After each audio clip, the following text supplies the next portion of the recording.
আলহামদুলিল্লাহ ডিমগুলো সব গুছানো কমপ্লিট।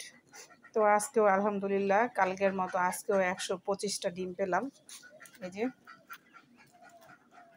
1 2 3 4 কেস, আর এই যে 5টা 25টা ডিম পেলাম, 125টা ডিম পেলাম। তো এগুলো আসলে পরিষ্কার করা যাবে না, যেমন অবস্থা আছে ঠিক সেইভাবেই রাখতে হবে।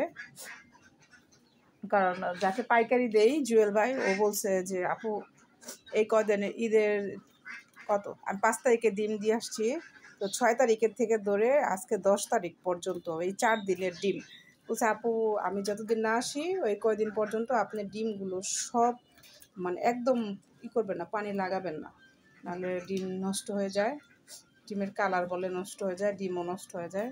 তো আমি ওর কথা মতে আমি কোনো কিছু করতেছি না, যেমন অপরিষ্কার নোংরা ওইভাবেই রাখছি। আজকে মোছামুছিও একদম করিনি, সাথে সাথে উঠায়, কারণ বৃষ্টি আসার পরে আমার ঘরটা একদম পানিতে ভিজে গেছিলো, তারপরে একটু হয়ে কাদা কাদা হয়ে গেছিলো। তো আমি আবার পুরা ঘর কোপায় পুরা পরিষ্কার করে দিছিলাম। তো এখনও আবার বৃষ্টি বৃষ্টি আসার পর এই সাইডে যখন এসলা আসে তখন এই অবস্থা হয়ে যায়। আর ওরা তো অনেক পায়খানা করে, পায়খানার সাথে সব অ্যাডজাস্ট হয়ে এই অবস্থা।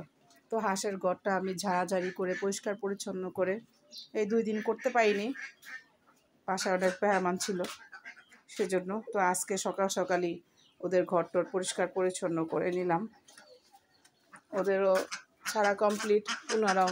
আসলে আজকে প্রচণ্ড গরম, এত গরম মানুষের অবস্থা হালুয়া টাইট। আর ওরা তো হাঁস, ওদের তো মানুষের থেকেও বেশি শরীরের তাপমাত্রা বেশি, তো ওদের অবস্থাও খুব খারাপ। তারপরেও আল্লাহ তুমি ওদের সুস্থ রাখো, ভালো রাখো, আল্লাহর কাছে সবসময় বলি। ওরা পানি থেকে উঠতেই চায় না, কিছু উঠে আবার কিছু নামে, ওদের তো খাবার দিয়ে রাখছি, তো ওরা সারাক্ষণ হাঁ করে থাকে। তো আপনারা আসলে হাঁ করে থাকে সেজন্য ভয় পাবেন না, ওরা আসলে কারণে অকারণে সবসময় হাঁ করেই থাকে। তো আমি প্রথম অবস্থা আমি অনেক ভয় পাইছিলাম যে ওরা হাঁ করে থাকে কেন, কী সমস্যা। তারপরে ডাক্তারের কাছে জিজ্ঞাসা করলাম, ডাক্তার বলে ও হাঁসের কাজে হলো হাঁ করা থাকা, ও কারণে অকারণে খাবার সামনে থাকলেও না থাকলেও প্রচণ্ড ওরা হাঁ করে থাকে। আর কীভাবে ওদের হার্টবিট প্রচণ্ড ফাস্ট চলে। আমি ওদের সাথে তাকায় থাকি আর ওদের দৌড়া চেক করি, মাঝে মাঝে কয়েকটা ধরার পরে দেখি ওদের শরীর এত পরিমাণ গরম, আর ওদের হার্টবিট চলতেই থাকে, কি যে একটা অবস্থা, ফাস্ট আর প্রচণ্ড গরম ওদের শরীর। তো এই যে আমার হাঁসগুলো, আমাদের পুকুরের পানিটাও মোটামুটি ভালোই আছে, খারাপ না। আর আগে থেকে একটু কমছে, পানি অনেক ছিল, প্রায় 5-6 ইঞ্চি পানি নিচে নেমে গেছে। তো রোদের কারণে এই অবস্থা হয়, আবার বৃষ্টিতে ভরে যায়। তো ইদানিং এই মাসখানেক এমনই অবস্থা হবে। তো এই যে আসলে পুকুরের পাড়ে আগে যে নোংরা ছিল, ঘাস ছিল, জঙ্গল ছিল, আমি হাঁস পালার পর থেকে পুকুরের অবস্থা পুকুরের পাড়ে একটা ঘাসও হইতে পারে না, ওরা সাথে সাথে সেটা শেষ করে দেয়।